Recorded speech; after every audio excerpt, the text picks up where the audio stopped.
ഒരു Ayurveda medical shop ഉണ്ട്. അത് ഏത് ഷോപ്പാണെന്ന് അതിന്റെ പേരും കറക്റ്റ് ആയിട്ട് അതിന്റെ ഡീറ്റെയിൽസ് എനിക്ക് പറഞ്ഞു ഇപ്പം വാട്സാപ്പിൽ അതിന്റെ ഇട്ടേക്ക്. എനിക്ക് പേരറിഞ്ഞൂടാ. എവിടെ കറക്റ്റ് സ്ഥലം പറഞ്ഞു അറിയാവോ? കണ്ണമ്മൂട്ടിന്ന് ഇളഞ്ചിറയിലോട്ട് പോകുന്ന റൂട്ടില് ലെഫ്റ്റ് സൈഡ് ഇരിക്കുന്ന medical shop. Okay, Ayurveda shop തന്നെയല്ലേ? ആയുർവേദ ഷോപ്പാണ്. Okay okay okay. ഞാൻ വേണമെങ്കിൽ ഒന്നും വിളിച്ച് കൺഫേം ചെയ്യാം. അല്ല പുത്തങ്ങട ഫാർമസി എന്നല്ലേ? അല്ല ഇനി ചോദിക്കണ്ട, കുഴപ്പമില്ല. അത് ഇത് മെഡിസിന് രണ്ട് ഇൻഗ്രീഡിയന്റേ ഉള്ളൂ.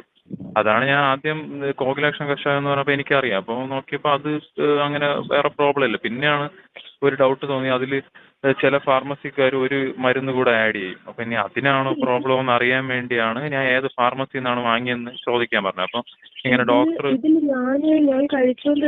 എനിക്ക് ഒരു പ്രശ്നവും അല്ലല്ല, എല്ലാവർക്കും ഒരു പ്രശ്നം വരൂല, മനസ്സിലായോ? എല്ലാവരും ബോഡി ഒരേപോലെ അല്ലല്ലോ, സെൻസിറ്റിവിറ്റി വ്യത്യാസം ഉണ്ടല്ലോ. അപ്പോൾ അത് ചിലർക്ക് വായിൽ അൾസറൊക്കെ ഉണ്ടാവാനുള്ള ചാൻസ് ഉണ്ട്. അപ്പോൾ അതറിയാനാണ് ചോദിച്ചത്. ചോദിച്ചപ്പോൾ പുള്ളി അല്ല ഡോക്ടർ എന്താ കോഴിക്കോടാണ്. കോഴിക്കോട് എന്തോ ആണെന്നാണ് പറഞ്ഞത്. കോഴിക്കോടാണ് ഇപ്പോ അങ്ങോട്ട് മാറ്റം കിട്ടി പോയതാണ്. കോഴിക്കോടാണ്. പിന്നെ വീട്ടിൽ വന്നാ ചികിത്സിക്കുന്നത്? പുള്ളി വീട്ടിൽ വന്നാ ചികിത്സ?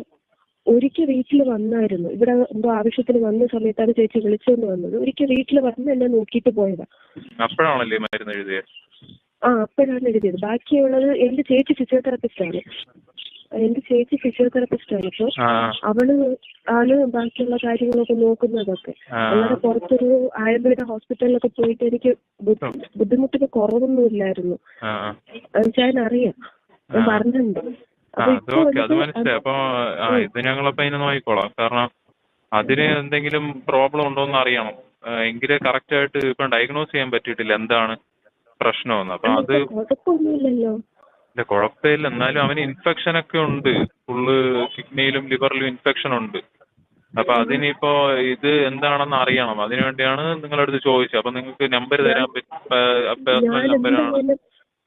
ഞാൻ എന്തായാലും ചേച്ചിയെ വിളിച്ച് ഒന്നുകൂടെ മരുന്ന് എവിടെ നിന്ന് വാങ്ങിച്ചു എന്നുള്ളത് കൺഫേം ചെയ്ത് ചോദിക്കാം. മരുന്ന് പുത്തങ്കടയെന്ന് പറഞ്ഞേയില്ലേ? അത് ഞങ്ങൾക്കിപ്പം കിട്ടിയിട്ട് വേറെ ആവശ്യമൊന്നുമില്ല. പുത്തങ്കട ആണെങ്കിൽ പോയി അന്വേഷിക്കാന്നുള്ളതേ ഉള്ളൂ. പുള്ളിയുടെ നമ്പരോ പ്രിസ്ക്രിപ്ഷനോ കിട്ടുമെങ്കിൽ അതൊന്ന് തന്ന വലിയ ഉപകാരമായിരുന്നു. അല്ലെങ്കിൽ കുപ്പിയുടെ പേര് നിങ്ങൾ കുപ്പി കഴുകി എന്തോ വെച്ചെന്ന് പറഞ്ഞില്ലേ? സ്റ്റിക്കർ എന്തോ കളഞ്ഞിട്ട് കഴുകി എന്തോ വെച്ചെന്ന്.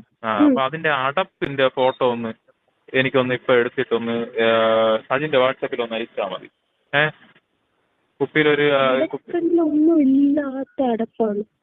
ഒന്ന് നോക്ക്, നീ ഫോട്ടോ എടുത്തിട്ട് അതിന്റെ ഫോട്ടോ ഒന്ന് അടിച്ചേ. എല്ലാത്തിലും കുപ്പിയിൽ ഫാർമസി എന്ന് പറഞ്ഞ കുപ്പി ആകുമ്പോഴത്തേക്കും അടപ്പിൽ ലേബൽ ഉണ്ടാവും, അല്ലാതെ പറ്റൂലല്ലോ. ഞാൻ ഇതല്ലേ ആയുർവേദ ഡോക്ടറല്ലേ, എനിക്കറിയാലോ. ഫുൾ ബോട്ടിലല്ല തന്നത്, എനിക്ക് പകുതിയോളം ഒഴിച്ചാണ് തന്നത്. അല്ല പിന്നെ സ്റ്റിക്കർ ഇളക്കി കളഞ്ഞെന്ന് പറഞ്ഞു. അവിടെ പിന്നെ ലേബലൊന്നും ഇല്ല. അതിനൊക്കെ പറഞ്ഞ ദിവസം ഞാൻ ഓടിപ്പോയി അതിനെടുത്ത് നോക്കി. മേ ബി അതിൽ എഴുതിയിട്ടുള്ള നെയിം ഒന്നും ഞാൻ നോക്കിയിട്ടില്ല. തരാറാണ് പതിവ്. സ്റ്റിക്കർ ഉണ്ടായിരുന്നു. പക്ഷെ അത് ഏത് സ്റ്റിക്കർ ആണെന്നും എനിക്ക് അറിഞ്ഞൂടാ. അമ്മ എനിക്ക് ഒഴിച്ചു തരാറാണ് പതിവ്. എന്റെ കയ്യിലൊന്നും തരില്ല മെഡിസിൻസ് ഒന്നും. അപ്പൊ അതിൽ ഞാൻ സജിൻ പറഞ്ഞതിന്റെ അന്ന് ഞാൻ അമ്മ കഴുകി വെച്ചെടുത്തപ്പോൾ നോക്കിയായിരുന്നു. എന്തെങ്കിലും ഒരു ക്ലൂ അതിൽ നിന്ന് കിട്ടുമെങ്കിൽ എടുത്ത് അയക്കാൻ വേണ്ടി ഞാൻ പോയി നോക്കിയിട്ടാണ് ഞാൻ വന്ന് പറഞ്ഞത്. ഇങ്ങനെ കഴുകി എല്ലാം എടുത്ത് മാറ്റിയിടാൻ ഇതിലൊന്നും ഇല്ല എന്ന് പറഞ്ഞിട്ട്.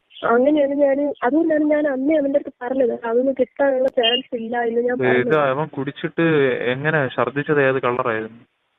ഗ്രീൻ കളറായിരുന്നു. അപ്പൊ ഞാന് വേറെ എന്തെങ്കിലും കഴിച്ചതിന്റെ മറ്റോ റിയാക്ഷൻ ആയിരിക്കും എന്ന് തന്നെയാണ് ഞാനും വിചാരിച്ചത്. ഗ്ലാസ്സിലാണ് ഒഴിച്ചു കൊടുത്തത്. അപ്പം പുത്തങ്ങട ഫാർമസി കോകിലാക്ഷൻ കഷായം അല്ലേ? നാഗാർജുന എന്നല്ലേ പറഞ്ഞു നിങ്ങള്? നാഗാർജുന കോകിലാക്ഷൻ കഷായം.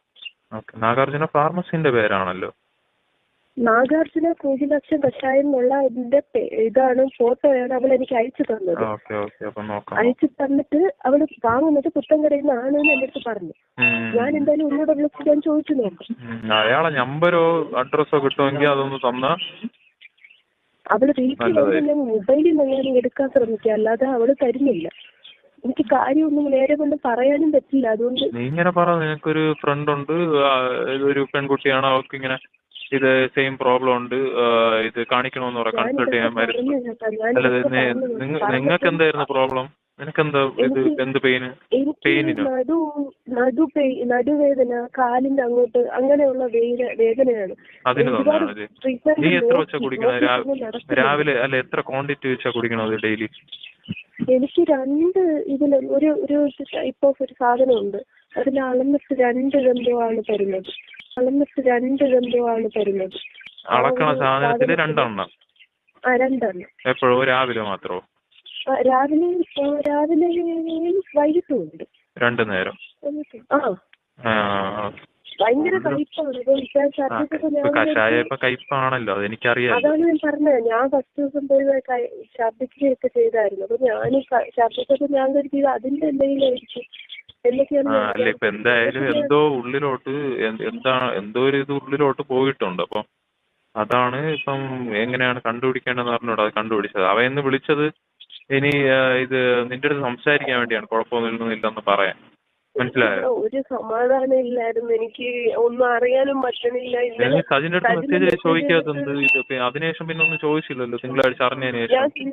ഇന്നലെ സജിന് ഞാൻ മെസ്സേജ് അയച്ചിട്ട് സജിന് എടുത്ത് നോക്കിയിട്ടൊന്നും അല്ല, അത് ഇന്നലെ അത് ഞങ്ങൾ ഈ കോകിലക്ഷത്തിന്റെ കാര്യമൊക്കെ ചോദിച്ചിട്ടല്ലേ. അതിന് മുമ്പ് തിങ്കളാഴ്ച നീ അറിഞ്ഞില്ല അഡ്മിറ്റ് ആയത്. അതിനുശേഷം പിന്നെ മെസ്സേജ് ഒന്നും അയച്ചില്ലല്ലോ സജിന് അവൻ എങ്ങനെ ഉണ്ടെന്ന് ചോദിച്ചിട്ട്. സജിന് ഞാൻ അയച്ചില്ല. ഞാൻ എന്റെ ഫോണിലോട്ട് അയക്കുന്നുണ്ടായിരുന്നു. എന്താ ഏതോ ഒന്നും അറിയാത്ത ഞാൻ ഇരിക്കുകയായിരുന്നു. ഫോണില്ലല്ലോ, ഐസിയുലല്ലേ? ഐസിയുലാന്ന് അറിഞ്ഞൂടായിരുന്നോ? ഐസിയുലെന്ന് അവൻ പറഞ്ഞു. എനിക്ക് അറിഞ്ഞൂടായിരുന്നു. പറഞ്ഞില്ല അപ്പൊ സജിൻ? ഇല്ല. അതിനുശേഷമാണ് സജിൻ എന്റെ അടുത്ത് ഡീറ്റെയിൽസ് പറയുന്നത്. അതിനുശേഷം ഞാൻ സജിനോട് ചോദിക്കാൻ തുടങ്ങി. എന്തെങ്കിലും എനിക്ക് സുഖമില്ലാണ്ടായി ഞാൻ ഹോസ്പിറ്റലിലായിരുന്നു. എനിക്കിവിടെ നോക്കി കണ്ടോക്കിയല്ലേ ചേട്ടാ ഫോൺ എടുക്കാനൊക്കെ പറ്റുള്ളൂ. സജിൻ എന്റെ അടുത്ത് ഡീറ്റെയിൽസ് പറയുന്നത്. അതിനുശേഷം ഞാൻ സജിനോട് ചോദിക്കാൻ തുടങ്ങി. എന്തെങ്കിലും എനിക്ക് സുഖമില്ലാണ്ടായി ഞാൻ ഹോസ്പിറ്റലിലായിരുന്നു. എനിക്കിവിടെ നോക്കി കണ്ടോക്കിയല്ലേ ചേട്ടാ ഫോൺ എടുക്കാനൊക്കെ പറ്റുള്ളൂ.